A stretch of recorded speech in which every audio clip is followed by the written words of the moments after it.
I don't want to know it. Whatever y'all doing, I don't want to know it. I want to be able to pass a polygraph, Court. Yeah, that's right. So in the middle of a conversation, don't segue into no motherfucking murder. Don't tell me, oh yeah, last night I don't want to know it.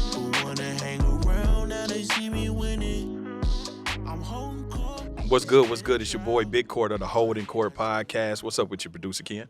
Man, we back with the legend, with the OG. Man, with the OG. come on, From bro. Arizona to L.A. Come from man, the OG didn't spent the block.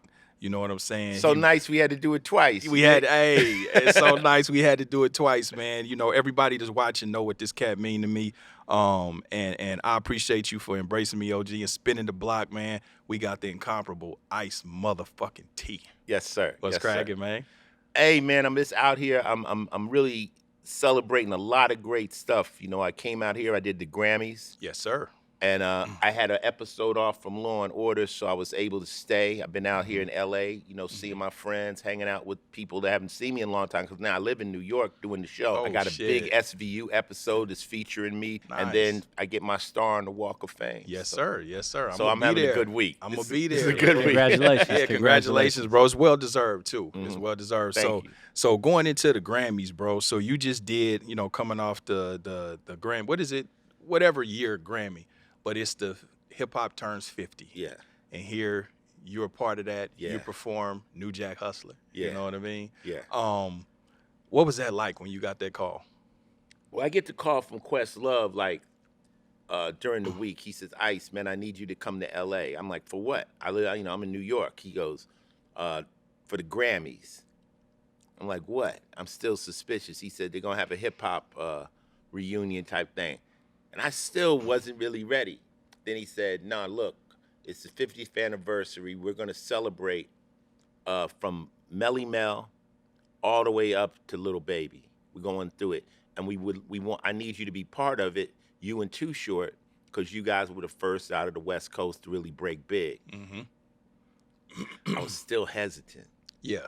He was like, "Okay, Ice, let me put it to you like this. You don't want to be home watching this on TV, saying you got the invitation and you didn't show up." And then I said, yeah. And then I said, I know he got Ice Cube on speed dial. As soon as I say no. Yeah. You're going to the other Ice.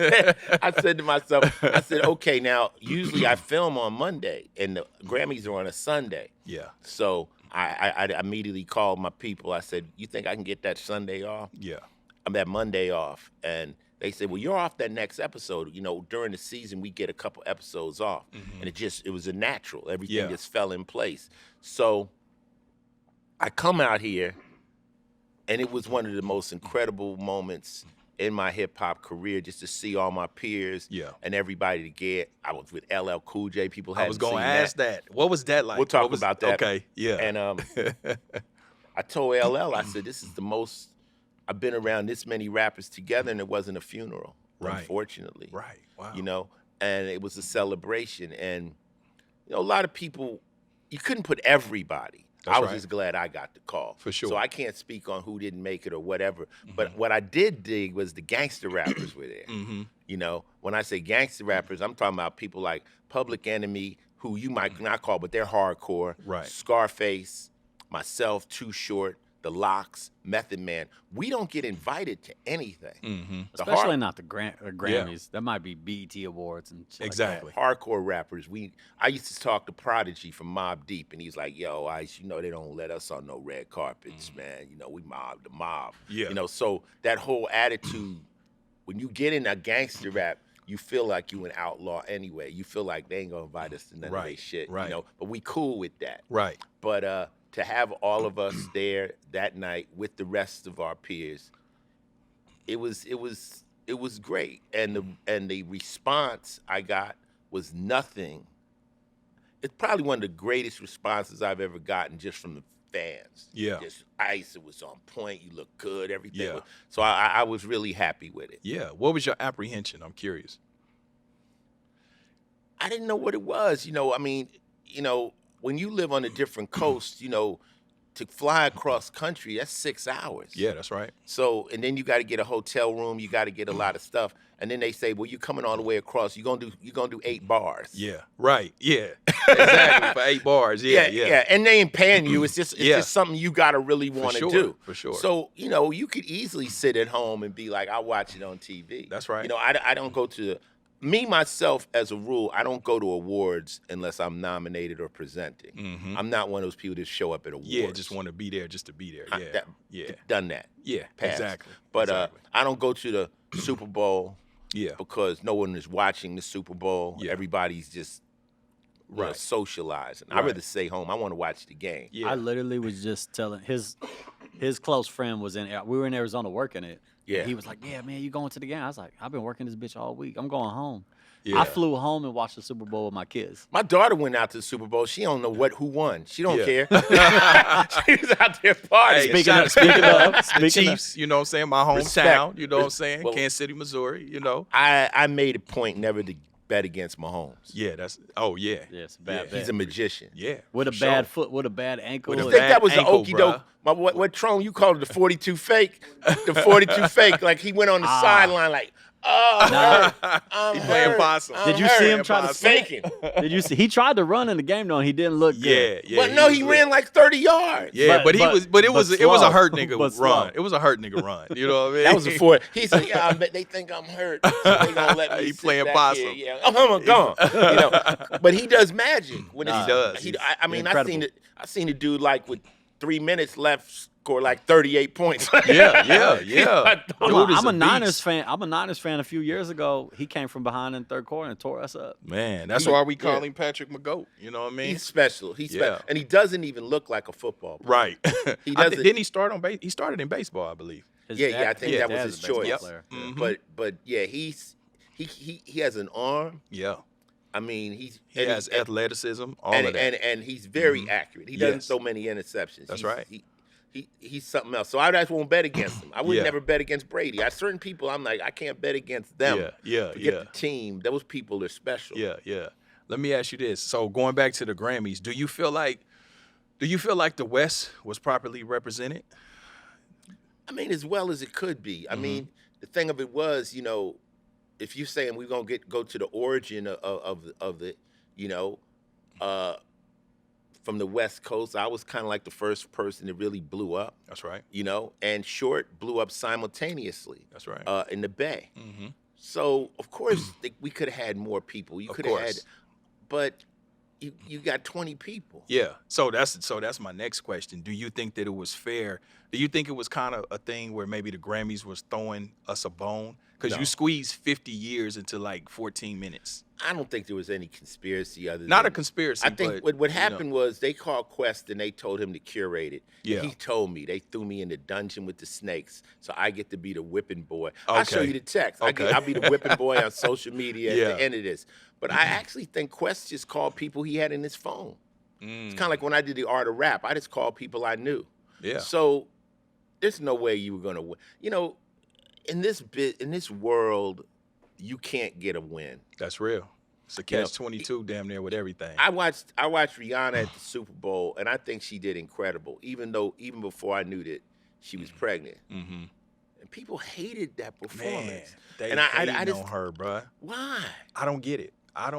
It's because you have people that, you know how it is, man. Social media is a breeding ground for miserable motherfuckers, people that have no talent, no lives, no goals, no nothing, but they have a voice because of social media. You know what I mean?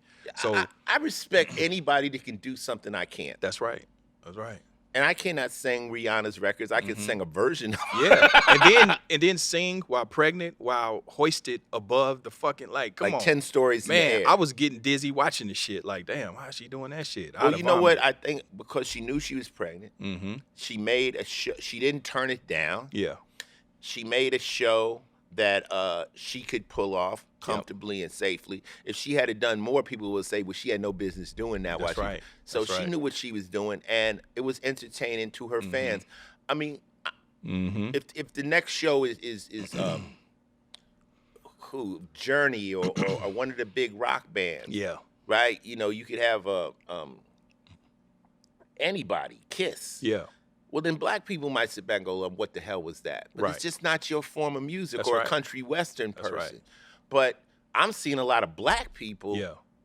dissing Rihanna. Man, listen. And I don't get it. I'm going to tell you, Kevin Gates, even though Kevin Gates would say some left field shit most of the time, he Right. said some shit that was real. He said, you know who my biggest haters are? Niggles. Mm-hmm. He said, what's worse than a one nigga? Two niggles. He said, when I get on social media, who's tearing me down is my own. Yeah. He said, we only do that to each other seemingly, especially on social media. You don't see other cultures using social media and the vitriol, you know what I'm saying? And Yeah. the acrimonious narrative that they try to put on everybody. It's crazy. Acrimonious. That's a pimp word. Acrimonious. Is that acrimonious? You know what I found out, though? I say, when you're in that state where you're always talking bad about people, Yeah. you can't win in that. You have to give people their praise and Absolutely. positivity, and that will help you. Mm-hmm. That will help you. But all that negativity, you're going to be stuck in place right. with that. That's right. Even if I'm around a friend and they go negative, I'm going Yep. to check them. That's real. Why are you going so hard on dude? Yeah. Like, give me a reason. A reason. Other than, he's not your flavor or whatever the fuck. But Yeah. nah, I've learned that. So that's why criticism Yeah. about me or whatever, I don't really pay attention. Yeah, but I'm gonna be honest with you. I mean, you're famous, infamous for the clapback on social media, bruh. You don't give a fuck when it comes to social media. You know what I mean? Like what made, like when you see some shit, what in Ice's mind, like when you say, okay, I got 1 million comments, but bitch, you getting it today. I got time today. What comments or what do people have to do to really get you to clown on them? Because you will. I mean, my whole motto has always been, I've never attacked, but I retaliate. That's right. So I'm not somebody, I'm not gonna go start it, but if you start it, we gonna really We gonna see. get to it. We gonna get to it. Yeah. And even sometimes I don't retaliate. Sometimes I let it pass because some people, I don't know, you're on Twitter or whatever, and it's scrolling by, and Yeah. you just see somebody that's out of pocket, Yeah. and you just say, you know what, let them feel this back, Yeah. But it's all done in fun. I'm not. That's right. I'm not. Nothing on social media can actually bother me. Exactly. The only thing that can bother me is one of my real friends, somebody that I really admire, says something. Then I might want to get on the phone and say, "What's happening, man?" Yeah. Because I care about those people. But That's I don't. right. I don't know everybody out there. I don't care. Why you think people don't do that nowadays? Like nowadays, you notice that people that know each other, everything is on social media in front of everybody. Instead of picking up the phone, hollering at a motherfucker, It's crazy, right? like they'll send out subliminals and put shit on social media. What's that? I don't know. That's not gangster. That's right. That's not gangster. You know what I'm saying? It's like, holla at me. Let's talk. Give me that phone call. I mean, people don't even really call anymore, though. But no, man, if I know you, see, it's a difference, right? If I have contact with you, That's right. but if I know you, like I know Court. Right. If something came up and they say Court, I'm gonna call him. I'm gonna Right. say, yo, man, what's happening? And maybe he can straighten it out. Right. Or maybe he can say, yo, I said that nigga because I really don't give a fuck. Whatever it is, we'll Exactly. get that here. Yeah. I'm not. Why are you doing it in the public eye? That I don't don't know. make sense, bro. It's social media has really skewed reality. Yes. Mm-hmm. It's skewed reality, like what's real. Yep. I was sitting with this, I went out to dinner with this billionaire cat, right? So I met him in passing, and like when you're around billionaires, they have all these special people sitting around them. Like they got geniuses, like this other guy. So there was this social media genius was with this guy, this Asian guy. And so he's talking to me about the metaverse, and he was deep in because he's with the billionaire. The Yeah. billionaires, they fund all kinds of wild shit. I'm just having dinner with the dude. Yeah. He liked me, so I'm having dinner. And the way to keep friends with billionaires is never asking for shit. Yeah. Right? They'll take you out to 100 dinners, put you on the boats, Yeah. take you on vacation with Yeah. them, but as soon as you ask them for something, They're gone. That's it. that's it. Yeah. They might offer you something, Yeah. but never ask them for Yeah. nothing. I had a guy, one of my partners, he was going out with some rich guy, and he had some ideas, and I said, don't ever pitch to them. Don't ever pitch. This is some game for anybody out there. When you're around people with money, you never pitch. Wait on them to say, so what's going on? Yeah. When Yeah. they ask for it, Right. and then you say, well, I'm trying to do, but never open with the pitch. You Right. know what, Court, I'm thinking maybe you could help me. Mm-hmm. That's not how it's done. Right. You wait back, cool, and so what's going on in your life, Court? Yeah. Yeah, Now I just that's open the door. elevator. Yeah, that's the elevator pitch right there. Right. Yeah. So anyway, where was I? You was with the I was a billionaire. billionaire. Yeah. So this guy, this social media dude, tells me, he says, well, Ice, you're not into social media, but what would you be more concerned with? Someone seeing you looking fucked up, coming out your house fucked up, toe up, or that picture being on social media?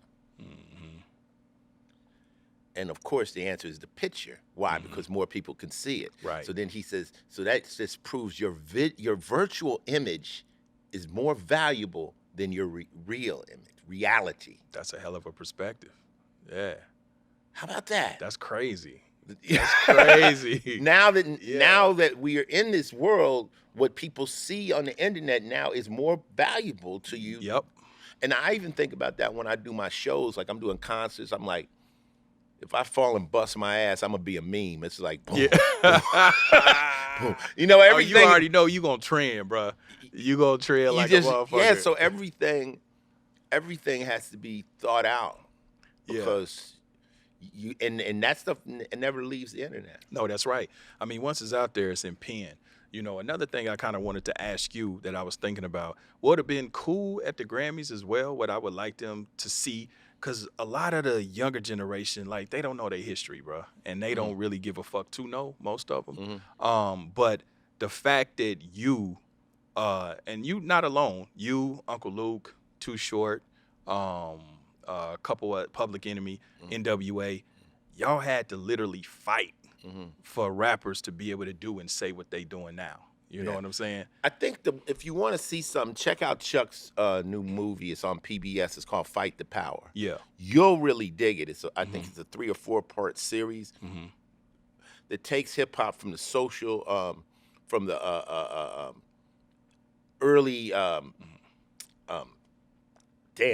people in the streets fighting for rights, civil rights movement, the civil rights movement, all the way through. And it shows the fights I went through and all that stuff into how it built and how it's morphed. Fight the Power. I advise anybody out there to try to find that. And that's what I wanted to touch on. Just like, what was that like back in your career? Because you got to think, these young niggas, they got really have it easy. I mean, they got a target on their back from law enforcement, and they make it easy with their, how they move. But the fact that you had to go to Phil Donahue, you had to go to Arsenio, I remember the interview with what's the Reverend nigga, Calvin Butts, where you was finna smack him, you know what I mean?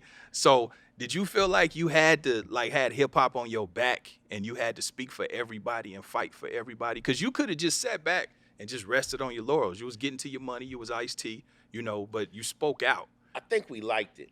I think we liked the energy because we knew we were fighting the power. And we knew we were pushing the line.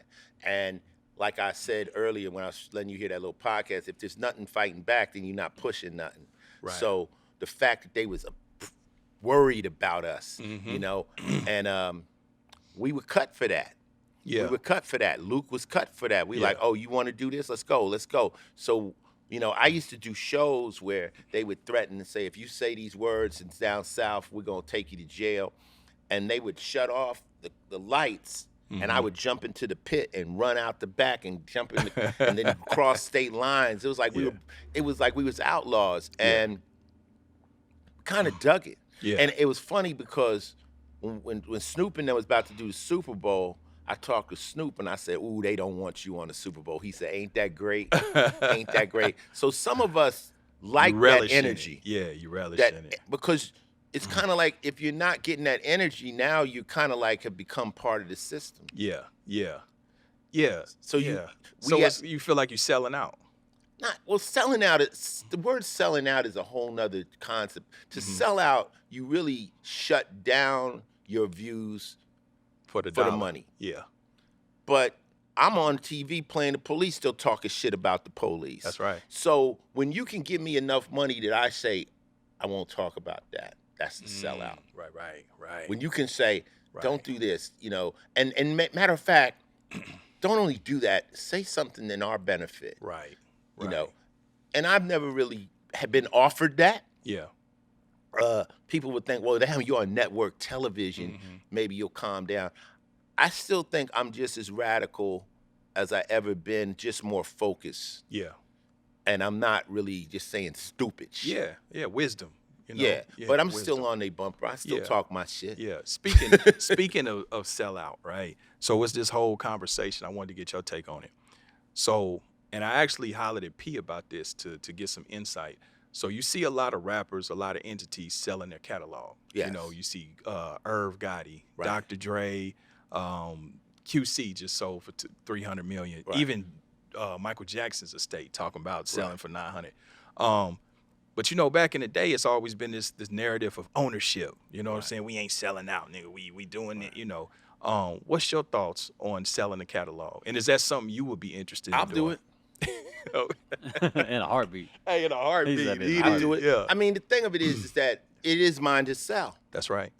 You start a business, eventually you can sell the business. Mm-hmm. Now, if you're thinking like, okay, you were making records.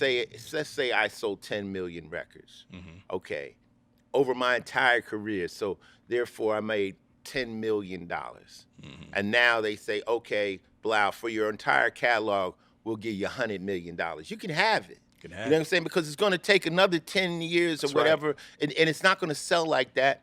And I could take that money And do something different. and do something totally away That's from right. music, which isn't as janky. Yeah. Invest in other things for my family. So people think, oh, well, you're getting away from that. That's generational wealth. Yeah. Right. You're only fucking off the generational wealth if you take that money and fuck it off. Yeah. That's You right. follow me? But if you take that money and do something smart with it, Mm-hmm. now, me personally, I was signed to Warner Brothers, so it takes 35 years to get your master's back. Wow. And I get my master's back next year. Oh, wow. Okay. So, you know, it has to be a correct offer, Mm-hmm. but it's yours to do with. That's right. That's right. It's what you've worked for. It's like you've built a company, you've built a business, Mm-hmm. and it's up to you. That's right.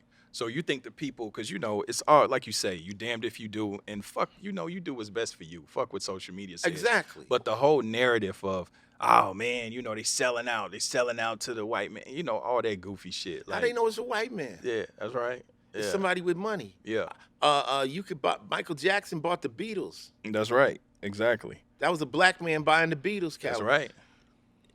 It's so easy to talk about what you would do. When you're not in that position. Exactly. Yeah.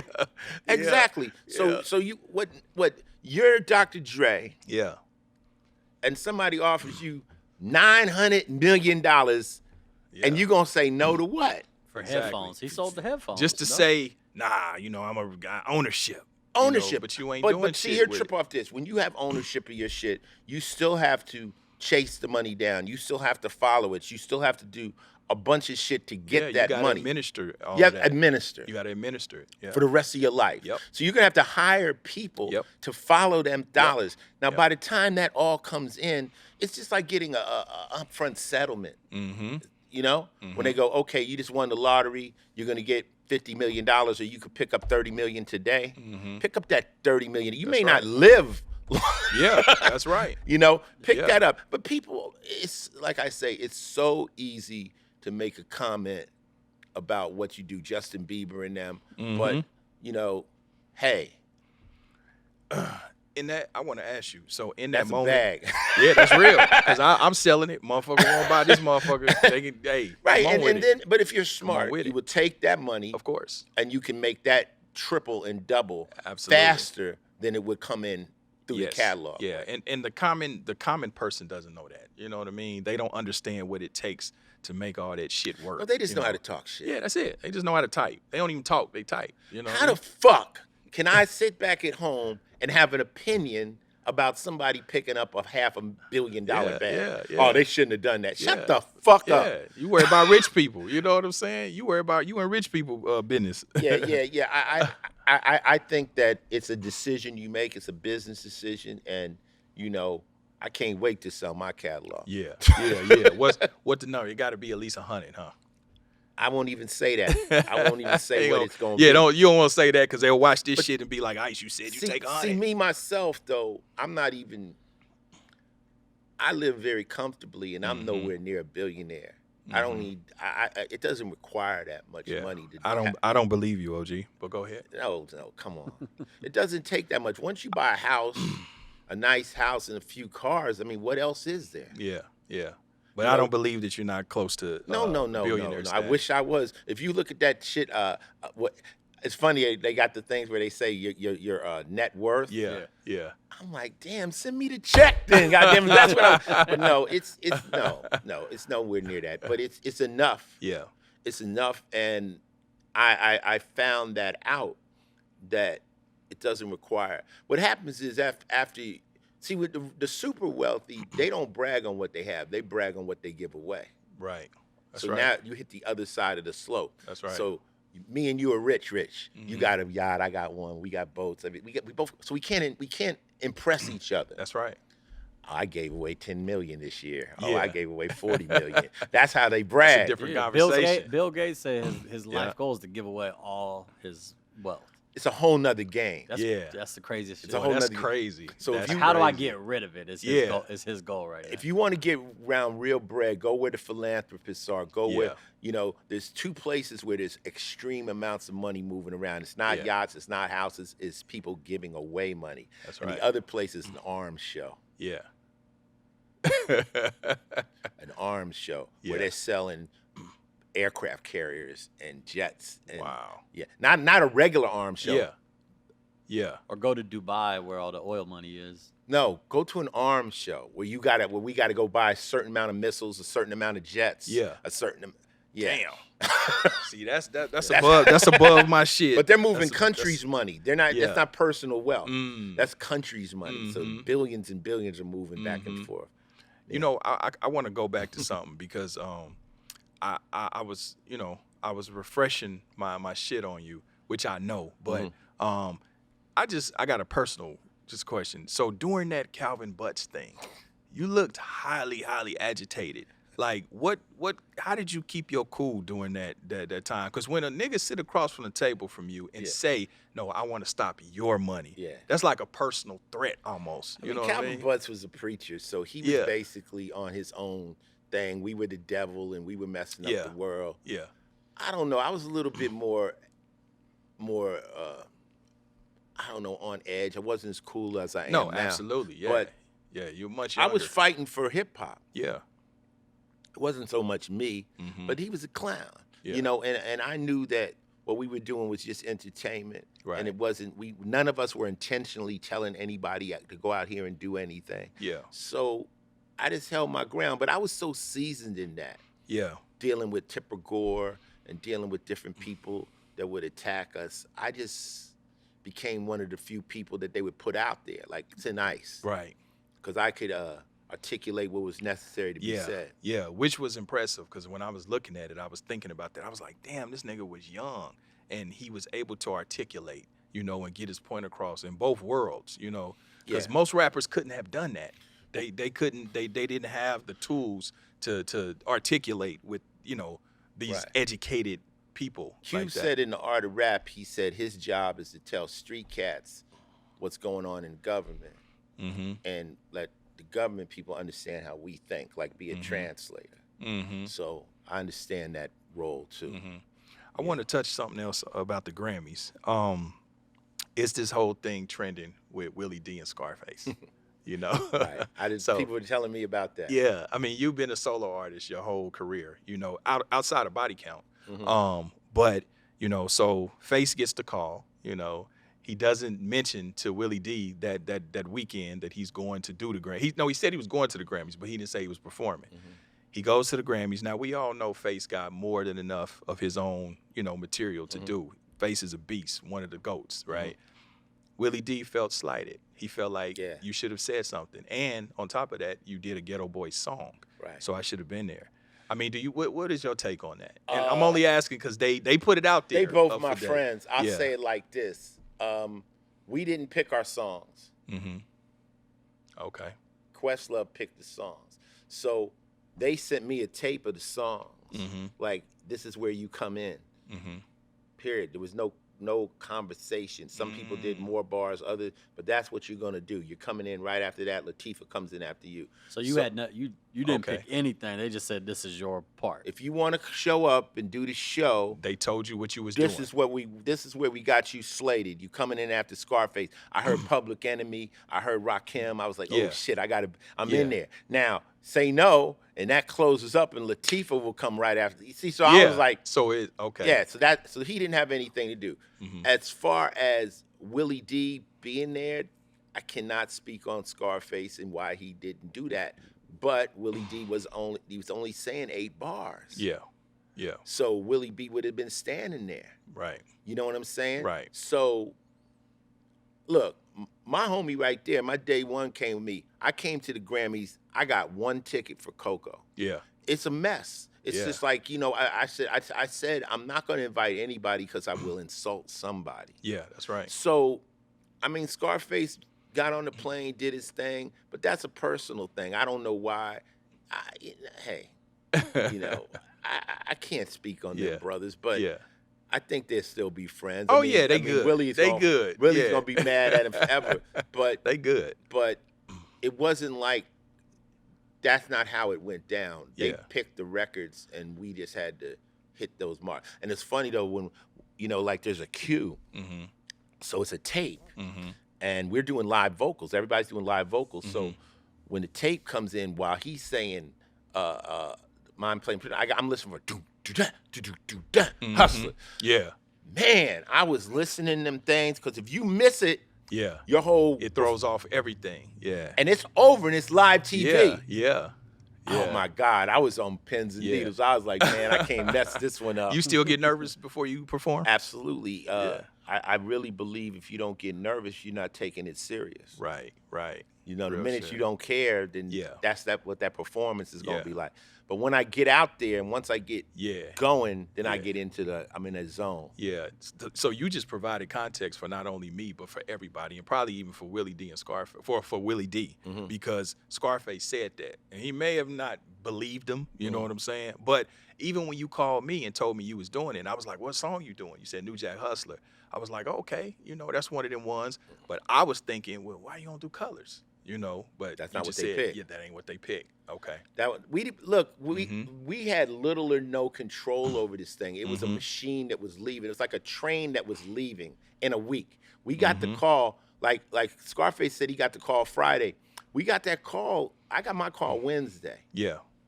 And the thing was Sunday. It was a train that was leaving. You was on it or not. And when we did the show, Lil Wayne was in the show, but he didn't actually do the performance. Something happened on the red carpet. Future was sitting at my table. He was supposed to perform. He didn't perform. So it's kind of a mess a little bit. It's live TV. Live TV. Live TV is rough. I came from live TV. So live TV. So, neither here nor there. It was one of the highest rated Grammys ever. And we put it on for hip hop. Hip hop wasn't allowed in the Grammys for many years. I won a Grammy with Quincy Jones for Back on the Block. Me, Kane, Kumo D. I remember that. And Mel. I remember but we kind of felt Quincy snuck us in the back door of the Grammys. They let Quincy in and them niggas, you know? So I got that Grammy, but it's for best rap. Yeah. But I'm like, I didn't really feel like I got a Grammy till I got the Body Count one. Then I'm like, okay, I'm official. Yeah. How many Grammys? Hold on, you got a Body Count Grammy? I got Body Count. That was like 2 years, right? 2 years ago for Best Metal Performance. Nice. Yeah. So, Congratulations. So LL, James Todd. Good conversation. Yeah. What was that like? Well, see, because you haven't seen him since you've seen him in the French Riviera, right? Right. But me and LL squashed everything long time ago. Yeah. Like a long time ago, near the beef, we kind of like met up. We had a big meeting, Africa Bambaataa and everybody. And we just made a decision that we would stop dissing each other. Right. Not become friends. Right. Just stop dissing each other. And that's how it was going to be. You know, like people would ask me, say, I ain't got no problem with L. Like I say, people want to know about me and the Eldo. We squashed that shit with me and him about a year ago. Yeah. But there's a new rule starting tonight. Diss me on a record, see me fight. Yeah. Because I always felt like if you diss somebody on a record, you got a lot of time to take that out. Mm-hmm. So you just said, fuck Ice-T. So you made the record, then you went in the studio, you listened to the playback, you listened to the mix. Yeah. You heard it just many times. And, take that. No, you rocking with that. Yeah, That's so going you out. mean it. So you you mean mean it. that. Yeah. Now you see me in traffic. I'm like, what was that? Oh, come on, man. We could. No, nigga. Yeah. What's happening? So all that dissing people on records, I was like, yo, when you see me, I want that same energy. Yeah. So LL, we hadn't run into each other. And then, like I say, we was in the French Riviera. We bumped. I talked to him. He tells me, Ice, it was the culture, man. Mm-hmm. And I'm starting Rock the Bells Radio. I need you. People need to see this unity. And since then, I podcast with him, and it's been cool. Nice. Because at the end of the day, I started it. Yeah. I started it. Yeah. And the only reason I started it was because LL was claiming he's the best. I'm the GOAT. I'm the best. Yeah. And I'm coming out of LA, and I'm like, it's a contact sport. You were supposed to do that. yeah, well, I can't rep the West Coast. Nigga, you ain't all that. Yeah. Right? So I had to challenge him because that's what was happening. And then we went back and forth a couple times, but it never went any further than that. So real quick. Is that mentality of I'm the best also the start of the cannabis beef? Because weren't they on the song together? No, it's hip-hop. It's it's culture. hip-hop. Yeah. But they were on the song together. That was Master P, Cannabis. That cannabis beef because he said that LL took off he rewrote his rhyme. Yeah. Like I go in the studio with you. Because he said something about bar in the mic. No, we all do our bars. Then you hear mine. Then you go back and do your shit. Yeah. But that's hip hop. But let me that's ask hip-hop. you. So the first blow, if I can remember from you started it. Was it I'm Your Pusher? Okay. When he said, yeah, give me some of that LL Cool J. Nah, I don't want none of that. What made you do that? Come up with that? It was just LL was hot. Yeah, I got you. Yeah. LL was hot, and I was a solo rapper. Yeah, and I had to challenge him. It's hip hop. It was like, yo, if you Kane, you got to challenge Rakim. You got to say because every rap is basically I'm the best. Yeah. That's what rap is. Yeah. You'll hear. I was just listening to Luda rap the other day. I'm the greatest. None of y'all this, That's right. this, that. This is that. Oh, your rhymes can't see mine. Big L. You can't do. So rappers always would rap about how they could out-rap another rapper. That's what it was Now, back then. gangster rap turned the opponent from the rapper to the audience. Yeah, that's right. It was like, nah, I'm not out-rapping you, but you nigga in the front row can get it. So it turned the energy to the front row, and that changed the whole game. Yeah, easy said it, and easier said than done. Boy, you want to battle me, you better be strapped. You know what I mean? So he turned it into something else. So did you, when L responded, which I believe was Break of Dawn. Break of Dawn. Yeah, when you heard that, I took it as a compliment. Was you like? I took it as a compliment because he said he took the album cover to the bathroom. I'm like, you didn't take your girl's cover to the bathroom. No, but I'm not starting no shit. But me myself, I'm just like, it wasn't. It never got to I'm gonna blow your head off type shit. Yeah. So that wasn't what it was back then. So when you seen him at the Grammys, y'all just shook hands, kept it we moving? cool. We've been cool. Yeah. But I'm saying, did y'all get a chance to talk at the Grammys? Yeah. My man Al P actually took a picture. You saw the picture? Yeah. That's why. That's Al took the picture, and I was like, you know what? This might actually be the first picture anybody ever saw of us together. I believe it is. Yeah. But no, I think it's one floating around, black and white one. I think. Yeah, well, that might have been when we still wasn't at a that concert cool. or Somebody's something. like stand them next to each other, But it's all. I mean, LL is undoubtedly one of the forefathers of hip hop. He's one of the baddest that ever did it. He was rapping before me. Yeah. He had I Need a Beat. That was an insurmountable beat, subject of discussion. Yeah. And he, I was like, damn. To me, when I first LL, he sounded like Tila Rock. Yeah. And I was like, yo, the way, but that's the bar. And when you step in arena, you got to step in. So I'm coming in talking my shit. That's right. And that's just all it was. It was entertaining because, I mean, I was a kid. I was a spectator of it. So I had fans. Yeah. It was fun to listen to. You know what I mean? Yeah. So I want to transition a little bit, because you've always been, a proponent for justice and you've always stood up against brutal cops. You know what I mean? Of course, Mr. Cop Killer himself. So now, as we see, again, nothing has changed, since you made Cop Killer. Pretty much it's just now it's just more on film. It's more caught on video. Absolutely. Your thoughts on the Tyree Nichols situation? How about that? It's always like, black people were always like, oh, there's a serial killer. I hope it ain't nobody black. Yeah, that's true. We do always say that shit. We always Mass do. shooters, we always say, oh come my on, God. man, Yep. stop it, Yep. because we know that we fuck up. Mm-hmm. When I saw them cops beating that brother down, I was like, what is it? Mm-hmm. Okay, so all right, you give it a name. All right, it's the white cops beating up the black guy. That's racism. Right. You give it a name. Right. I always call it just abuse of power. Mm-hmm. You just have too much power. The fact I can walk up to you as a cop and say, get on your knees. Right. It's too much fucking power, man. Mm-hmm. I haven't even broke the law. You can tell me to get on my knees? How?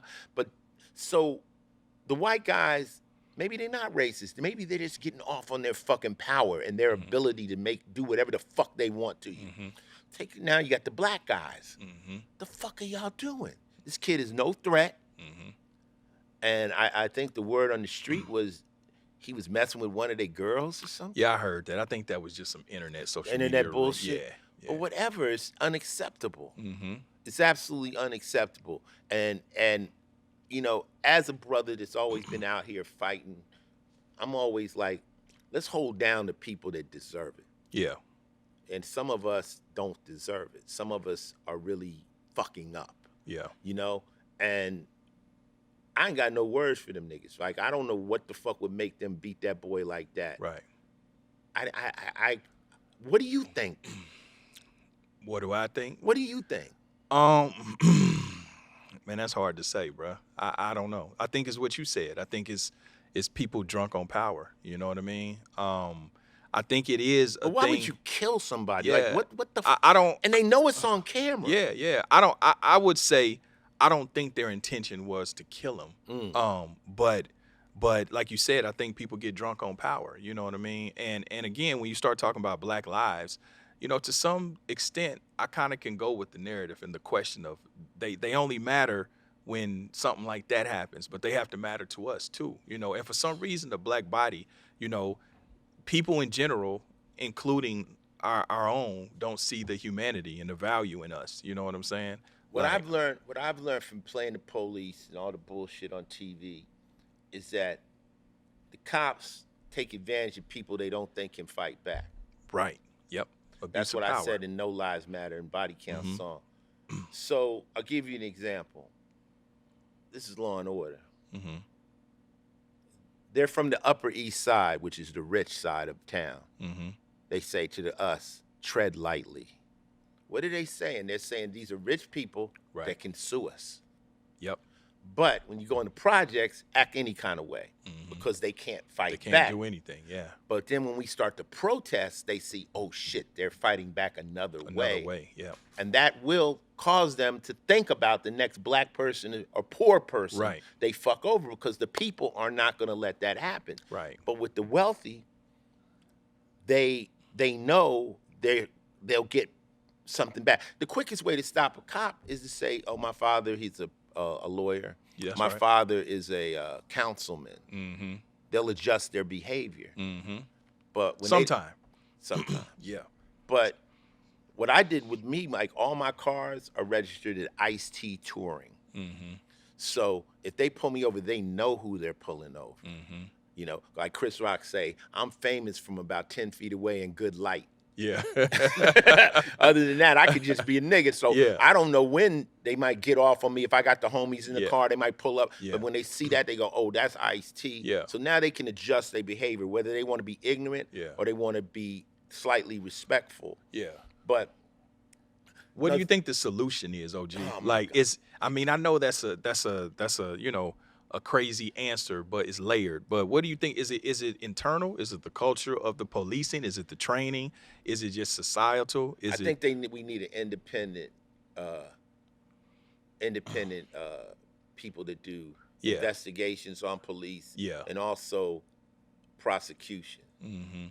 And also I think when you sue the police, it got to hit everybody, all the actual cops in the pocket. Yeah, that's right. That's what motherfuckers understand when you hit their pockets. What do you think about this thing that they proposed that when a police officer kills someone in the line of duty unjustly, they have to pay, especially if they have kids, they have to pay child support. People understand money more than anything else. Yep. So, like I said, when I was in the service, if I messed up, they would hit my whole squad. Mm-hmm. So now you got the squad policing the fuck up. Yeah. You know, in sports they do that a Yeah. lot. You know, if one person mess up, then the whole team got to drop. That's right. So now the team is on this fuck up. Exactly. Right. Exactly. So you got got to holding them accountable. Yeah. So I think that something has to happen. But when you see groups of people, you know, not just one cop out of pocket, or groups of people moving like that, I don't really know the answer. I mean, it's just unfortunate. I mean, it's crazy. Criminals end up. I mean, I've been locked up. You got to pay restitution if you're a criminal. Like it's just the equivalent. I just believe, like, you know, we didn't take an oath. There's an oath. You know, there's an oath you take as a police or as a physician. There's an oath. Yeah. When you break that oath, you no longer are that person. Right. Now you're just a civilian. Right. And when you step outside that law, now you got to get treated like every fucking body else. That's right. That's right. You know, so I mean, you know, like we saying, transitioning, even talking about just black bodies, you know, being valued, you know. So the same thing in the culture, and I really wanted to get your opinion on this. Of course, you know, you see all the deaths in hip hop, you know, from Pop Smoke to P&B Rock. I mean, the list goes on. We take off, you know, we never seen this in your day, you know, my day as a kid watching it. Like, what do you think that's attributed to? And well, let me ask you this. Even with this RICO shit, how did you avoid that in your day? I stopped breaking the law. Okay. I stopped breaking the law. When I started making records, we pulled the plug on anything illegal that was connected to me. That's what I was finna say, because you ran with some hard-hitting niggas. You ran with niggas that's just getting out the joint, killers, dope dealers, gangbangers, and all of that. How did you, you know, give these niggas some game? I isolated myself. There was a part in my life when I just said, you know what, I can't break the law no more. I fuck with y'all. I love you. But, you know, my man LP will tell you, I told everybody, talk to me like I'm being bugged. I don't want anything you tell me to get you in trouble. In other words, I would tell you, pretend like I'm being followed. I don't know what's happening, but because whatever you're doing, I don't want my shit to affect you. So just don't tell me. Right. I don't want to know it. Whatever y'all doing, I don't want to know it. I want to be able to pass a polygraph, Court. Yeah, that's right. So in the middle of a conversation, don't segue into no motherfucking murder. Don't tell me, oh yeah, last night, I'm nigga, I don't want to know it. Yeah. Now, my friends respected me enough to know that, you know, like sometimes you can tap out of stuff. If you was like in the mob or whatever, you could say, I'm retiring, and they say, you was a stand-up guy, we go. You never ratted, you never snitched. That's right. So my friends, they didn't have nothing to say, oh, well, Ice, you still ain't down. They were like, God bless you. And certain people still fall, like in my book, Split Decision. Yeah. I made that statement. Spike was right with me trying to rap, and he says, I gotta hit a couple more licks. I got it, you know, gangsters and criminals always want to get a war chest. They want to get that money. I need an X amount, 100,000. Yeah, for sure. You always think like that. So I could stop. Yeah, you always think like that. If I do this, I can stop. And what happens is he hits another lick and ends up getting life in prison. Wow. You know, 35 to life. One more lick. So I made this decision to go this way. We didn't break the law. Yeah. I have years of my life that are unphotographed. Because when we was active, nobody takes pictures. Same with me. Yep. Shawnee Sean got busted with a picture with everybody with guns, and he had to spend the whole night telling the police those were prop guns.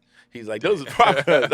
Ice is acting now. Those ain't real guns. I was like, yo, we can't do this no more. And I had a fan club where they tapped the phone, and I ended up having to go to the grand jury for one of my partners in prison for some stuff that happened on that phone involving somebody getting hurt inside of prison. So even though we were trying to get out, things were still crossing. Right. But But a RICO charge is continuing to operate a criminal enterprise. Exactly. We stopped. Yeah. I was no longer. I'm Yeah. like, I'm out. Cool. Yeah. And like I say, here's one rule. Here's one rule that the youngsters need to understand. Anything that's illegal should remain a secret. So that means Don't that put you it on probably social should media. post. You should not post it. You shouldn't even act like it. Yeah. You shouldn't say Don't you're rap a drug about it. dealer. Yeah. You shouldn't rap Don't post about it. You it. shouldn't show pictures about it. You should be acting Yeah. like you're the real estate guy Exactly. and you got a house full of coke, whatever you're Yeah, doing. yeah. But you can't tell people what, because right now, the social media is the #1 tool of law enforcement. Absolutely. They have whole units to just sit there and watch rap it. videos and watch people. It's so easy. And to they catch. can subpoena your shit, even though you think you're deleting it, you think you're being crafty and brilliant. They got all of that shit. Once you put it out there, it's in pen. See, So when you gang banging and you hustling, you got an alias. Yeah. Right? So you Lil Loco, whatever. Who shot him? Lil Loke. Who's Lil Loke? Niggas don't know his name's Clarence. Like, this nigga's Loke. Yeah. That's who did it. Yeah. But now he has a Facebook page. Yeah. And he has a Yeah. Instagram account. So the anonymity that went with the streets, I was just Yep. talking to my partner the other day, one of my boys, Nat the Cat, used to rap, one of my day ones. So he hits me up. He says, happy birthday on the 13th. Yeah. I said, well, no, he hit me on the 14th. I said, actually, that's my alias. My birthday's the 16th. Yeah. He goes, oh, wow. I said, the more you know. And he goes, I thought it was the 13th. And I said, I still don't know some of the homies' names. Yeah. I don't. Yeah. They whole names. Yeah. So there was a world where That's if right. you're doing it, everything is Yeah. vague. Where you said that in a song. Was it drama? Yeah. Stick to the alias. I know the game. If they don't know who you are, Or they then don't know what what you you done. Yeah. Making this harder on yourself, son. Yeah. I know this shit by heart. I'm too clever. Have you ever been arrested before? Nope, never. never. And truthfully, if you go to jail and they don't know who you are and you just say you've never been arrested, you might get a DA reject. But as soon as they can connect you to your bullshit, Yeah. it's a wrap. Yeah. But So what would That's you tell? criminology What would you 101. tell these young niggas, man, these rappers, man, especially when they come out here? You know, they come out to LA. How do they need to move, bruh? well, let's start back with the RICO thing. Mm-hmm. First thing is, if you finally get your foot out of the game, do everything you can do to get totally legit. Do everything you can do. Facts. Any of the homies that are still, we call it bow-legged. You got one leg in the game, one leg on the grave, and you with your foot on the banana peel. That's right. So it's like, if you still like that, got to get to the other side. You got to get to the other side. Then you got to tell everybody who's still on that side, I have to separate from y'all, just out of protection. I gotta, there's no reason Michael Vick was supposed to be getting $100 million and he still got homeboys pit bull fighting. Exactly. You gotta say, Yeah. homies, I can't do that That's no right. more. And if they really love you, they understand that. Okay, so that's first one. Work to separate from the old ways. Because now you got a new lucrative job and you can fucking make it. And you can be wealthy beyond your wildest dreams, legit. Look at Gucci, man, cleaned up, whole new nigga. They thought he was a clone. Thought he was a clone. Yeah. But yeah. Gucci's gone. Yeah. Gucci got in shape and everything. Gucci- got married. God Yeah. bless Gucci. Yeah. All Yeah, right. Shout out to wow. Yeah. So when you come to LA is an illusion. It just looks so peaceful and so cool. But LA is a mobile city, like everyone's in cars. So I could stand out here on the corner and any minute, like cars will pull up. Yep. LA, when you get off the airport, you're gonna go to West LA more than likely. You're gonna come up above Wilshire. It's beautiful up there. There's fucking 50 square miles of niggas down on the flat grounds of LA. Thousands and thousands, probably 100,000 gang members. Yep. Not only black, but Mexicans. You Exactly. got 18th Street, you got Harpies, you have MS-13s, Yep. you got White Fence, you got a gangs. All right.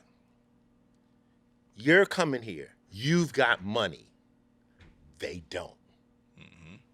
Okay? They don't. And you could be victimized because they're hungry. Now, Are they out to get you because you're out of town? No. They're just out to get anybody. Anybody. They'll Yep. rob me. You see the size of my chain? Mhm. You know what I'm saying? I got on a nice watch, but when Mhm. I'm in the hood, this shit is not, you know what I'm saying? It's Yeah. like, you got to know. And I Tuck in that I shit. told my son, I was like, this ain't being no punk, but Mhm.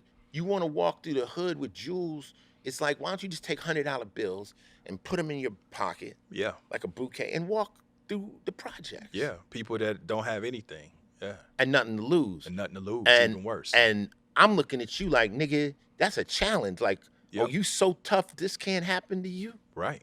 nigga. And that's what it is. So that's what it is. The culture is, oh shit, nigga. Nigga, I go wherever with my chain, nigga. It's whatever. It's And Is it? Yeah. It's not Is worth it? it. It's not No, worth no, it. I was safe in my neighborhood with Yeah. my jewels out. Yeah. But when I went into somebody else's hood, Yeah. they don't know me. And I'd say the bullet will hit you for the rep hits them. They won't even know who you are. Oh, we just shot Ice-T. Yeah. We just seen him in the Phantom or in the Ghost. Mhm. We didn't know, but I'm Mhm. dead. Yeah. You understand? So you have to humble yourself to these streets. And I grew up, I went to Crenshaw, I hit every corner. I've been from Nickerson Gardens to the Pueblos to Jordan Downs to the jungles. But you always on point. That's right. And see, also with gangs, they got to understand, like, say if I go to a gang, say I go to the ETGs, I'm around the A-Trade gangsters, Mhm. and I know some of the homies there. Shout out to Lil Sody. 3 of them niggas is G's. We fucking with Ice. Yeah. But there's 20 of them. Mm-hmm. 10 of them niggas is like, fuck Ice-T. That's right. Even though the big homies like him, why the big homies on that nigga's dick? Yeah. Yep. Fuck that. Ice ain't brought us nothing. I ain't did nothing. That's how they That's the feel. mentality. Yeah. Now, for sure. How safe am I? Even though I'm with Yeah. the niggas that's holding me down, how safe am I? Them niggas better walk me to the car That's real. and get me the fuck out of their Yeah, neighborhood. yeah. I had a funny story. One of my boys from PJ Watts, Imperial Courts, took a friend over there, and he's with another dude, and he takes his friend and he blinks, and some of the kids from PJ's had jumped in the dude's car, like, but he just taking us to the store. Mhm. And my partner, Fetty, was like, one of my artists, like, yo, don't go to the store. No, I'm just gonna take him to the store. Yeah. Take him to the store. Them niggas went on a drive-by. Damn. Them niggas went on a drive-by. Them niggas Yeah. hit this corner right here. Hit this corner. No, them busting on niggas like that. Damn. He driving like this. Because they knew they had a car that wasn't Yeah. from the hood. Yeah. And this dumb nigga, I won't say dumb nigga, Yeah. but this dude that does not know. Yeah. And they took advantage of Yeah. it. Now they Fetty's friends. And then Fetty's like, yo, nigga, what y'all do? Yo, we didn't do nothing to you. Yeah. Like they That's how it is. But it always been Well, like see, that. OG. niggas, your friends Yeah. in LA will rob your Yeah. other friends. Say we No, didn't rob you. real shit. Listen, I ain't gonna say no names, Right. bro. But when I was growing up, my partner that I rap with, Cisco, right? I'll say his name. But I'm gonna say one of his family members used to say the same shit. He was a jack boy. Right. But he's like, okay, y'all family, and nigga, you only family because you rap with my brother. How about you know what I'm that? saying? But y'all little homeboys, Can get it. yeah. Like, nigga, why don't you let me rob him? Like, where y'all going? Like, literally used to get mad at us. Why you ain't let me rob him yet? Why you ain't let me? Because he like them your friends. You know what I'm saying? It's a mentality that's Yeah. out there. Yeah. And I'm very aware of that. And Yeah. you know, And let me say this to people watching too, because I've been here in LA 20 years. Don't get fooled by Beverly Hills. Don't get fooled by Hollywood, all of that shit. Because you got to understand these gang shit is like a network. right? absolutely. So you got motherfuckers that know people that work in the valet. They work at the desk at the hotels. They servers. They all over. So you, like you said, your food. Oh, Sunset. Woo, woo, woo. It's gang motherfuckers all over that bitch. Make Yeah. a call. Oh shit, this nigga such and such. we He's caught staying this over nigga up here. Yeah, and send the homies. You know what I'm saying? Look, I done had Do it beef all with the time. people. I done had beef with people and got calls for months. People say, yo, he's over here. Yo, I Mhm. see the nigga Yep. right here. Yep. What's happening, Ice? Yep. Right, we could get the nigga. Yeah. Like people, it is a network. I've gotten those calls too. Yeah, like what's happening? Yeah. You still fucking with this kid? He's Yep. sitting here eating. Yep. Like what's happening? You know, so Yeah. so that how LA works, and you have to humble yourself to LA. Mm-hmm. It's too many people. You don't know everybody. Mm-hmm. Somebody could do something to you. You'll never see them again in life. That's real. So And what you have in your mind that a gangbanger, the Jack Boy Doesn't looks look like like, that. doesn't look like that. Okay, because you will get robbed by a nigga with some pink dreads and some skinny jeans. You know what I'm saying? Or a nigga that just look normal. And you will get robbed by a nigga in a Lambo truck. Make no mistake, nigga will pull up in a Phantom and rob the shit out your ass. Like, It's fucked that's how up. it go. It's fucked up. LA has been fucked up like that. Guns are legal. It's a very, very crazy place. And people like, well, I don't check in. I check in. Yeah. I'm from here. Yeah. When I'm coming in, I check in. I call the homies like I'm about to touch down. Yeah, We pulling up. Yeah. I check in. Like Yeah. I make sure people, Yeah. and Even when you hit me, even though I mean this is your hometown. Right. You know, I've been here. You know what I say? Let me know whatever you need. You know what I'm saying? Right, You right, know, right. I'm here. I'm in the soil. It's you just know? and when it gets dark, Yeah. and you know, I last but not least, I tell people, I'm like, when you're in the streets, any major city, and you're out by yourself, you should always be a buddy system. You should Yeah. always have, if you're girls, you should Yeah. always have something. And there are cars riding around with people hunting. Yes. Yep. Hunting. And the reason I know that is because I've been in those Exactly. cars. Same thing with me. So I was know one of 'em. you're not safe. And I tell my wife that. I tell everybody that. And you know, if you ever meet a cat from South Central, we're very, very like aware of things. Yeah. You know, we're very like, yo, watch that. You just got to be like that. And I don't want anyone to come to LA and die or get in any shit. But you just have to be. It's not what it looks like. It's very deceiving and it's very dangerous. Yeah, that's a word. That's a word, OG. Hey, you know, because I wanted you to say it because, to be honest with you, bro, I think people sleep on just what you have had to traverse, you know, and then being 64 and to still be relevant, just won a Grammy 2 years ago. And to think about it, you've never been to prison. You know, you've never been in, well, at least what we know, any serious street shit in your career. Never in no bullshit. But I've still, been in serious street shit, just never stuff that you knew about. no, yeah. Well, I know stuff you shared with me, but I'm saying, but not a whole bunch of shit where your whole career is plagued with it, even if it was social media this back probably, then. you know, You know what I'm saying? Yeah, but you know, when you come from it, you know, it's always some shit, you know, and you got people that are always calling you, oh, this motherfucker this or this motherfucker that. But hopefully you got people that can keep that shit at a minimum. That's right. And as you get older, you start to bring yourself away from that. Most of my friends are in prison now. A lot of my friends are stuck, and they keep me on the straight line. Yeah. They like, nigga, if you fuck this up, That's right. like you did it. You pulled it off. So I always tell people I navigated LA. I figured a way. See, but here's a jewel though. Nobody, you're not protected in these streets by fear. You're protected by love. And if people love you, you're much safer than if they're scared of you. Because no one's scared of anybody. It only takes 6 ounces of pressure, and a 15-year-old will bring it to you. And somebody send a torpedo at you, go get him, boom. They'll hit you. They don't even know who they hitting. That's right. Right? So, but like, say for instance, it's me. And then around me, I got my day ones, my close friends that can come over my house. I always say, you're a friend, but you're more closer to P. Yeah. I say a real friend is somebody can go in your refrigerator. Right. yeah. Right? Yeah. So you got my close-knit friends. Yeah. Okay, so they talk about me to other people, their close friends. Maybe money I'm giving them, they're helping other people. That's another circle. Now, those people are talking to other people, and it keeps getting bigger and bigger to where somebody way over is like, oh, you friend of my boy who looks out, blah, blah, blah, blah, blah. Yeah. But that love is when someone tries to cause static, they're going to hit one of those layers and they're going to, that ain't going to happen. Yeah. That's right. the homie. You know when you're in danger? When one of the close circle turns on you. When the person you trust says, fuck that nigga, and then opens that door so somebody could get to you. That's right. So you got to always pay attention to your closest circle. They got the sharpest knives. Yeah. Yeah. How do you deal with that? how do you, and this is just for the youngins that's watching, how do you deal with you did the work and you changed your mentality, you evolved, you grew. How do you deal with the motherfuckers that you may not necessarily, it could be family, that you not necessarily, they didn't grow with you?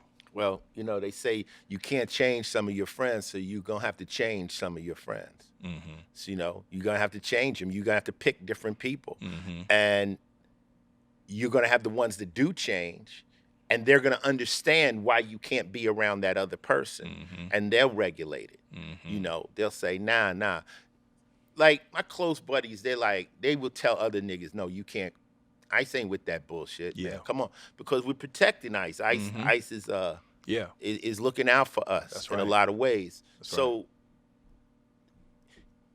but it's never easy. Yeah. And anybody can get it. And that's the thing. You just have to, like I keep using the word, humble yourself. But anything can happen. It could be some random shit. Yeah, that's real. It be them humbugs. It be them, like, I'll be honest with you. That's funny, OG.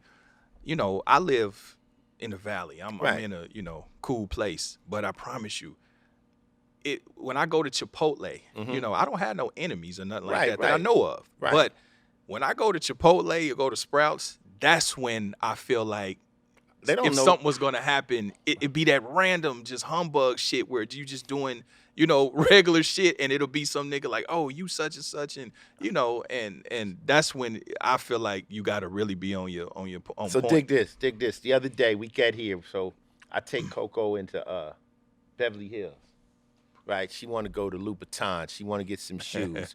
So it's me, her, and Chanel. So we pull up, blah. So then we go to this other place she wanted to go, and we parked in a parking structure. Well, when we go up into the parking structure, a car swoops by, boom, like that, and the dude takes a picture. I'm like, okay, paparazzi. But the way they hit that corner, so I'm like, okay, fuck them. So when we come out the parking structure, they on my bumper, right? So I go around the corner, boom, they following me. We go another corner, boom, they following me. So, if you ever think somebody's following you, it's two ways you do it. You run a red light, or you make 2 right turns or 2 left turns. Yeah, and that would make you go back on yourself. If anybody's doing that, they follow you. Yeah, for right? sure. So I run the red light, boom, they right through the red light. So now we get to the next thing. And Coco's sitting there, and I say, hold on. I stop the car. I get out the car. I walk back to them. Now, it's a white lady and a black dude. And I just leaned in the window. I said, don't follow me and get shot. And they both were like this. So were they fans or paparazzi or They what? were paparazzi, but I was letting them to just don't follow me and get shot. Now, I ain't had no hammer on me, but the way I said that was it. your cuff and that was your... Now, I just said, because my thing is, if I didn't know you was paparazzi. Yeah, something could happen to you. Yeah. Who's following me? I got my old lady with me. Yeah, yeah. Once you make it past 35, you probably won't go to jail. Yeah. You probably won't get shot, no bullshit. You're not on the front lines like you was in your 20s. I always tell the homies, I say, I can't die no place where people say, stupid ass. Like, I can't be someplace like, why was that nigga there? Like, right. I can't do that. I got to slip and fall in Gucci's or something. I flipped my Lambo, like something that goes along with my life. Yeah. Not like, my boy Mickey in New York always want to take me up in some club, some dark, dingy. I said, nigga, I can't die there. Fuck no. And then not only do you die, you get shot by a nigga with a high point. You know what I mean? Or some dumb shit, a rusty 38. You ain't got no business there. I was watching $1 million worth of Game, and I was watching Gilly them say, you're not normal. Yeah, that's right. That's right. That was on the Jay Prince one. They just did, right? Yeah, you're not normal. Yep. And that's hard for you as a person to understand it, because if you are the person say, well, I'm not normal, you might be on yourself. But sometimes your friends got to say that. Yeah. No, OG. So this the thing, bro. Listen, man, I do my thing, but I've never considered myself a celebrity or nothing like that. But P says that to me all the time. You're not normal. Especially when I go back home. He hates when I go back to KC. Because he always tell me, man, Which is like every week. he's like, man, you need to quit moving like a regular nigga. You need to quit that. Quit acting like you normal. Quit acting like you know what I'm saying? He been telling me that forever. And in my mind, I'm You're thinking, still the same guy. yeah, but I'm thinking, well, I'm not doing shit. I'm just, like, It's I how they ain't- see you. It's how they see you. They Yep. see you differently. Yep. And Yep. they can build animosity And out it's of there thin too. air. It's there. Out of thin air. It's there. Like out I of ain't thin even air. done nothing to It's you. there out of thin air. Yes. And what I've they- heard it. Yeah. But they say, the homies say, why they hate me so much, I haven't done nothing to them. I say, yes, you did. You did better than You them. did better than them. Exactly. I want to transition to something real quick too. So I mean, Enough dangers of yeah, Los yeah, Angeles yeah, street exactly, life. exactly.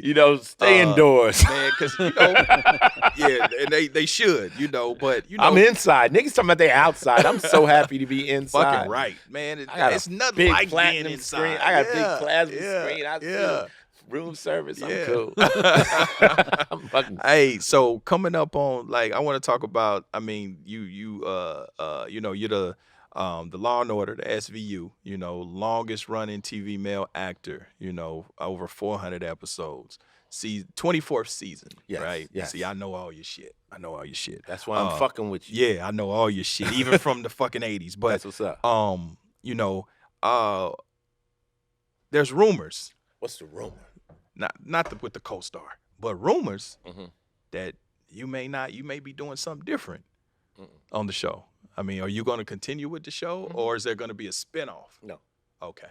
No rumors. I think what happened was I had an episode. This episode tomorrow, I'm featured in, and I called it. My character's name is Finn. In Europe, that's the final. So people read it like, "Oh, this is your final episode." I'm like, "No, it's the Finn episode. That's my character." But no, we're just trying to get the pickup for the 25th season. Okay. And I didn't know that show was gonna go that long, but Man, like I say, shit. I'm black, so I don't jump off a ship while it's floating. That's You right. Understand what I'm saying? I mean, when I seen it, I was like, I don't know. OG, No he rumors. gonna ride that bitch. He gonna ride that bitch to the end. yeah, I think what I'm gonna do, I'm gonna ride Law and Order till the wheels fall off. Yeah. And then I'm gonna go and read for all Samuel Jackson's parts. You know what I'm saying? They want a nigga to say motherfucker. I can say that. English, motherfucker, do you speak it? You're a smart motherfucker, that's right. Yeah, I could do that too. Yeah, but yeah. That's my plan. After Law and Order's over, I'm gonna go read for some films. Yeah. And see where that leads me. And You Next- getting it? next Marvel star right there. That's all. I would love to do that, Yeah. man. I could do all that. I think Law and Order has been a great university of acting for me. So now I'm ready for whatever they send me. Man. But you watch the show tomorrow night, you're gonna trip because I'm in every scene. I'm doing my thistle. Man, I ain't gonna lie to you, OG. When I be watching, I was on Tubi the other day. I go to sleep to Tubi, you know what I'm saying? And I was watching Surviving the Game, what you did with Rutger Hauer. Rest in peace. Rutger Hauer. Rest in peace, Charles yeah, Dutton. Yeah. Gary Busey. No, Charles Dutton passed? No. Rutger Hauer. Oh, passed. Rutger Hauer. Yeah. And I was just tripping on what you said on the last show. You never took acting classes. That shit crazy. He told us last time he never Yeah. read for a role, right? Yeah. Just Yeah, even with 3,000 miles to Graceland. No, we can act. They say, "Well, you learn how to act." I'm like, stand in front of a judge. Yeah. We can act. Yeah. Acting is just lying convincingly. Yeah. Acting is just pretending. It's make believe. It's grown Mm-hmm. up make believe.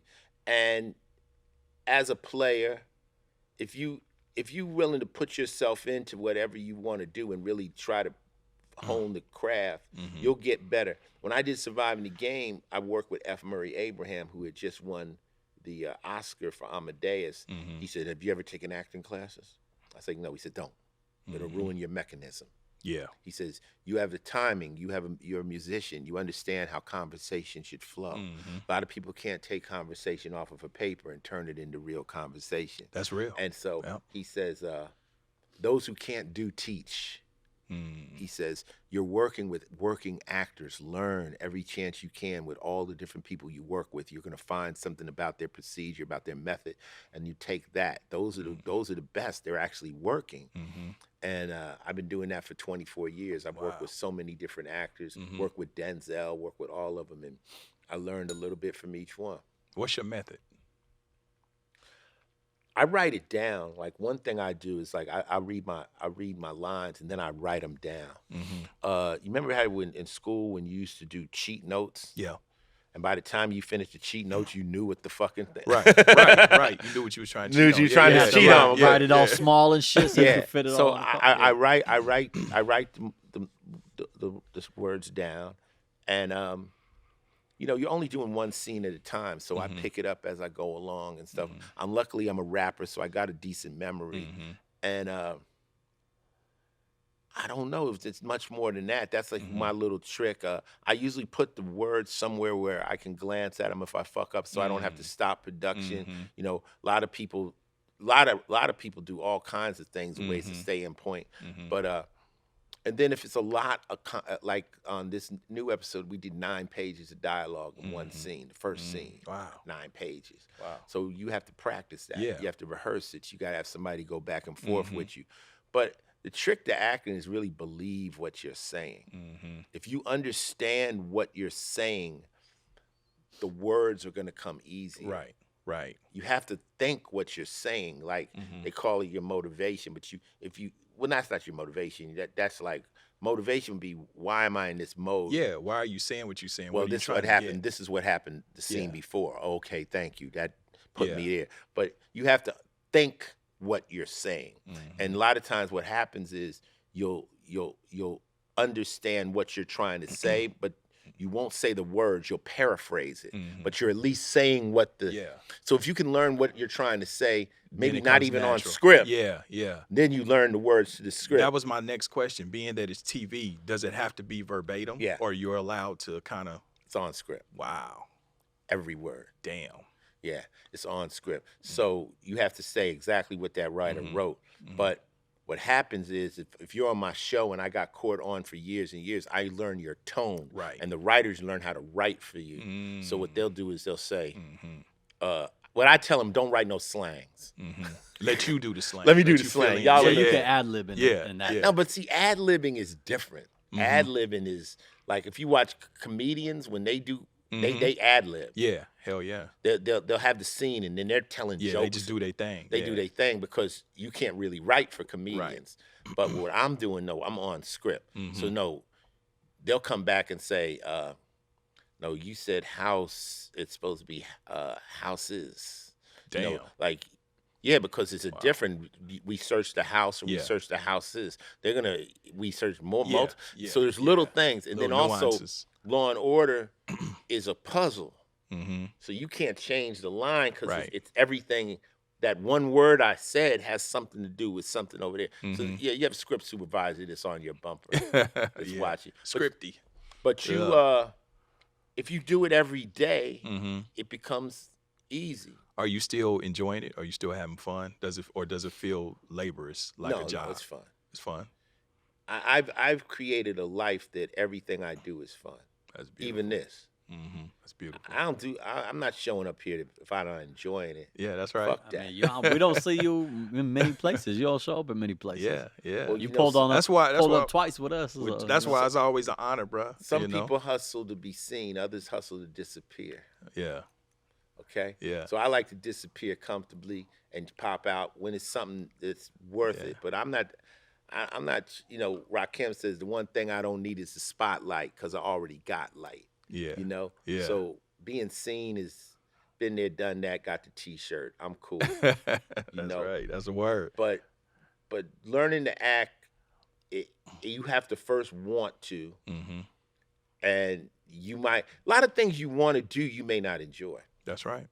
So you get it and go, I didn't like it. I liked it. And so, it's the kind of thing, it's like, I gotta act or I get to act. I know you were eager to get your acting chops up. So when you finally get it, you can be like, man, I'm getting to do something I've been wanting to do. Yeah. And it's a great feeling. Yeah. It's a great feeling. You can see that. But laborious, the only thing I don't like is waking up early. Yeah. Because call time is what? 7 a.m. 7 a.m. Yeah, so I got to wake up at 5. Yeah. So sometimes you be like, man. How long are the shoot days usually? All day or? Well, the shoot days are 12 hours, but you're at the mercy of a script. So, like on an episodic drama is the hardest gig in television because it's one show that lasts a year. A movie will last 2 months. This thing doesn't stop. So the day that episode is over, another one starts. So say 10 days to the episode, 2 days, 2 days will be the weekend. So you're shooting 3 episodes a month in 30 days. A script to my show is say 45 scenes, right? Your character might be in 10, might be in 20, might be in 3. But you're what's called a series player, right? So you're getting paid per episode. Right. So if you say, you get the same check as if you act every scene. So it's like being in the NFL. Salary shit, it's in the NFL, whether you go on the field or not. Right. So it's called contract work. So what happens is this year, Law and Order says, we want to bring in big court. And we say, we got 22 episodes. We're going to pay you this much episode. You say, no way, no way. You say, well, we'll give you this much episode. No way, no way. And you're going to hit a number. You say, I got nothing better to do. I got nothing better to do. So then they block all your time out. And they pretty much own you. And they say, hey, you're going to do this charity event and all these other things. And you're going to go on Fallon tonight. You're part of the franchise. And every year you say, do I get that option picked up? Now you can leave, but you know, why? That don't make sense. Unless you just say, you know, I'm done. I don't need the bread. I don't care. I'm out. You know, just walk off. What's random? What's the new whip? What's the latest whip you got? What's the latest whip? Because you the car guy, so. I haven't bought cars in a long time. I had to stop. I bought a house. But you already had the house, though. No, I bought a new house. Oh, okay. So you're not in the one. Didn't you have the garage with the cars underground or some shit? I grew out of that. Oh, so you somewhere else. But you in Alpine now? Yeah. Are you? I just threw that shit out there. Because I just know that's where the rich motherfucker is. But I bought a house. I bought a house a year and a half ago, and I tore it apart. Congratulations. Yeah. I haven't moved in it yet. Okay. So it's you ground up, making it your own. Well, own. I walked in there. I'm like, it's nice, but the kitchen. Yeah. But you know what? And you know what I could do? And you know what? And before I knew it, the motherfucker didn't have no walls. Yeah. So I didn't have no walls. So I rewired it and I hooked it up. Like my boy said, it's gonna be dope. Yeah. But I'm probably gonna move in within the next 2 or 3 months. Nice. You know, by summertime. Nice. But I'm gonna have to come out to Jersey and check you out. I'm just, you know, I had to stop buying cars. Cars kind of like. Yeah, you've been there, done that. You have fun with it. I thought about you, OG. They don't keep the value like a home. Like, no, it's the thing. It's the thing. I got some pieces. You know, I got my cars. My favorite car that I got a McLaren 720S, fully customized. That's a spaceship. And when I got that car, I wanted it, but then I realized anything above that is absolutely unpractical. Right. It's so low. Yeah. You can't go to the store in it. You just drive it around. Like the Bugattis and all that shit. They won't even valet the motherfuckers. You can't park them in parking lots. They don't want them things. Yeah. No one wants that car. Like the liabilities. It's too much of a lot. No, you can't leave it out here. You got to actually have a crew to follow you, rope it off, and stand around the motherfucker. Damn. So I'm like, that car was that's my most expensive car, the McLaren. And you know. You know, I thought about you, OG, when I was in Atlanta filming a movie, and I had a Fisker. Yes. The homie gave me the Batmobile, and that was my first time driving one. It's fun, right? Man, it was black on black, had the 24s Electric on it, you know what I'm saying, electric. It ain't, to me, that motherfucker's not really user friendly. Right. I was, Right. You have to have it for a minute. To get used to it, especially even they've the air gone controls through and an shit. evolution. I met the owner, the creator. Well, I have a Karma they, now. They went away and then came back. Yeah, the Karma is the new one. Yeah. So Coco bought the Fisker, and we had that one, a white one. And then my partner, Herman, who runs Dub used to run Dub Magazine, Herman, he called me, he says, I got the connection on Karma. And he says, you know, they'll give you a Karma. And so I'm like, what?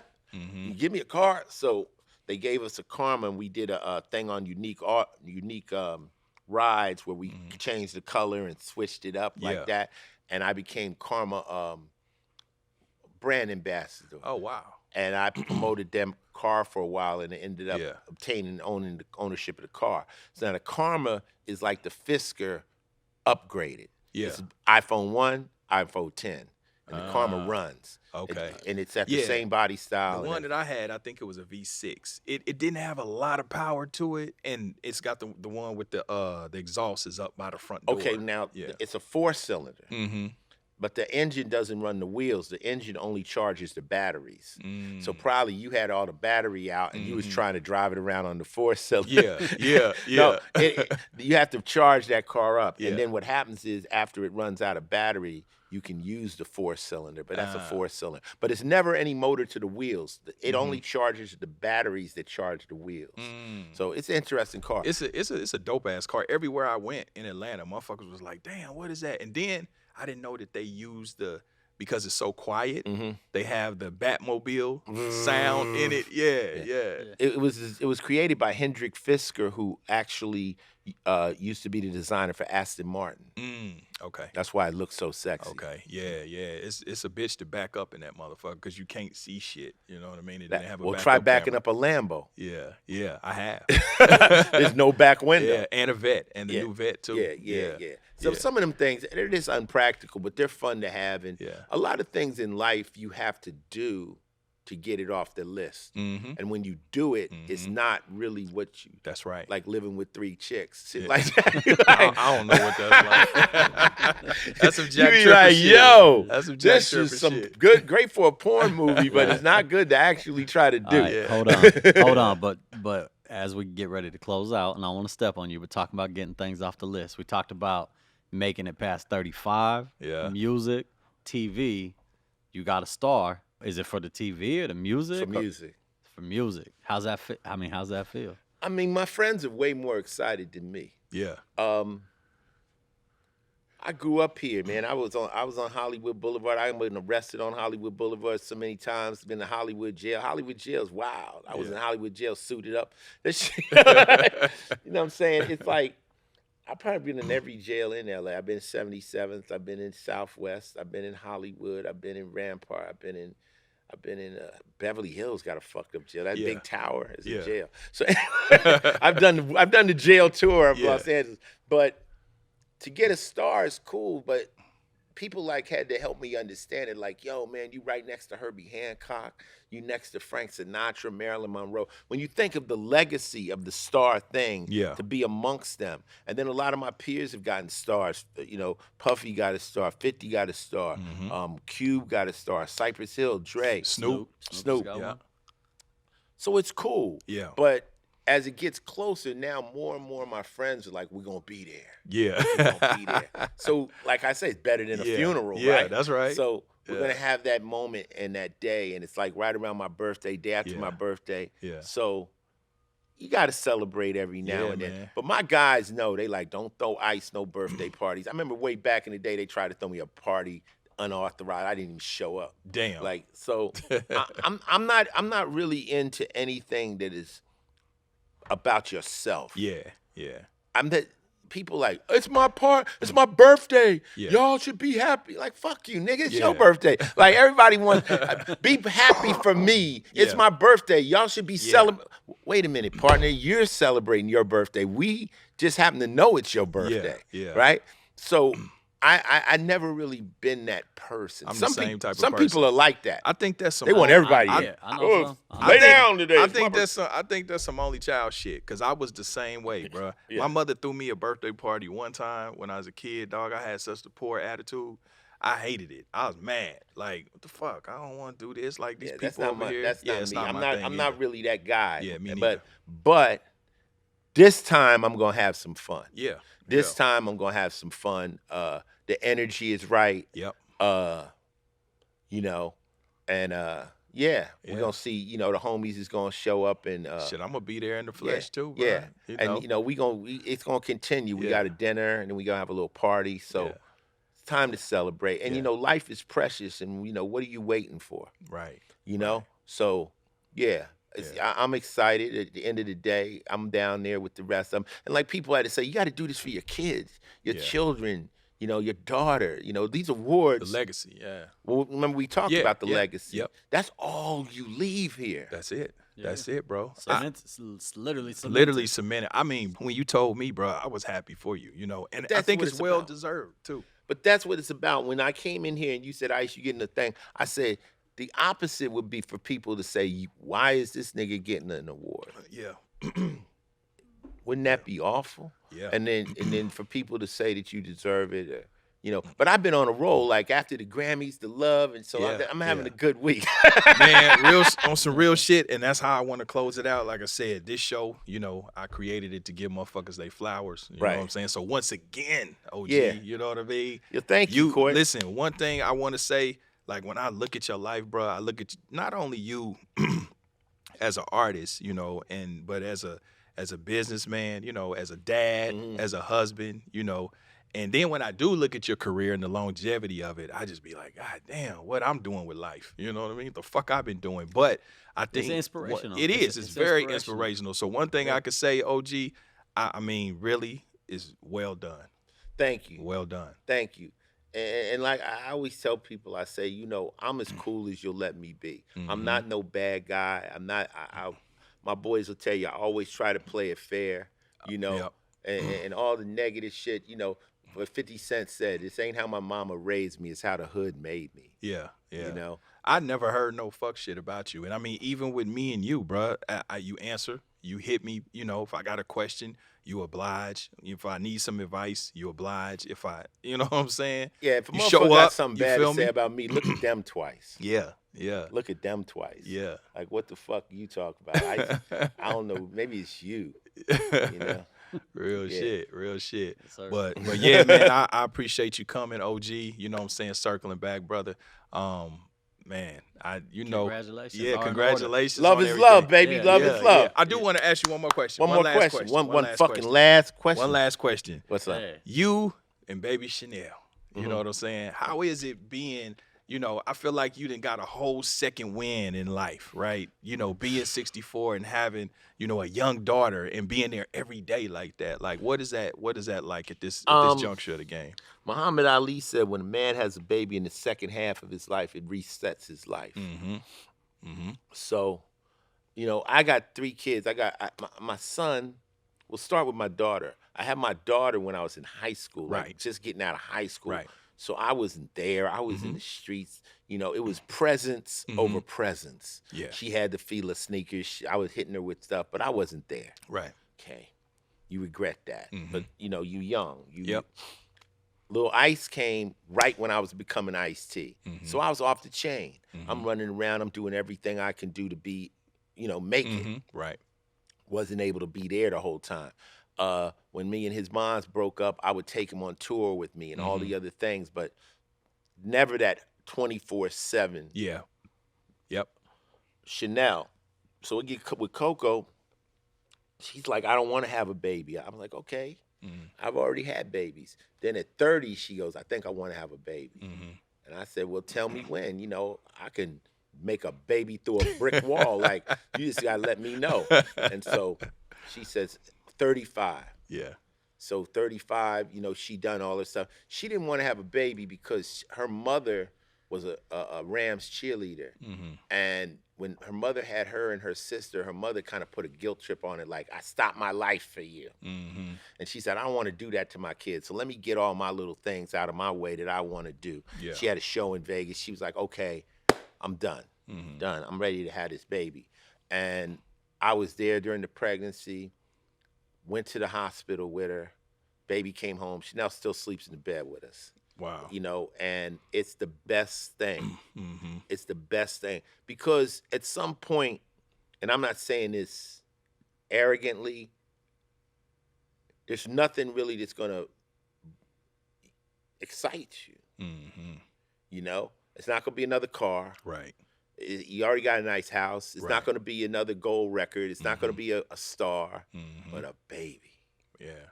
Whoa. Yeah. That was something. That's a gift from God, Absolutely. And so and to be in love and to have the right family and to have the means. This is because I love it. My boys were with me when I had my first kid. We didn't even have no money. I mean, we were still in Pampers. We didn't have no money. Like we were struggling to get it. Now this kid, she ain't got no problems. Yeah.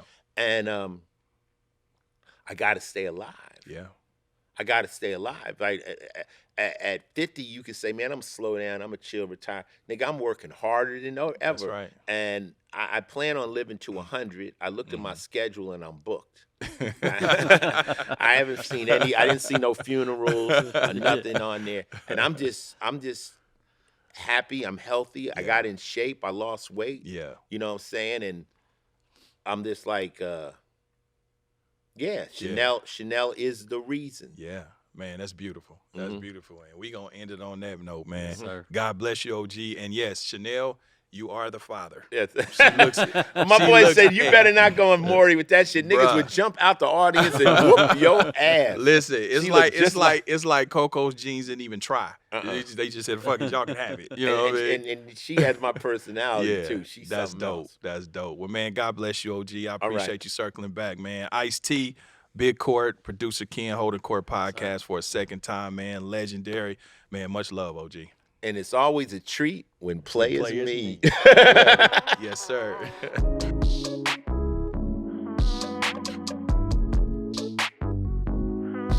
I'm holding court, it's standing trial.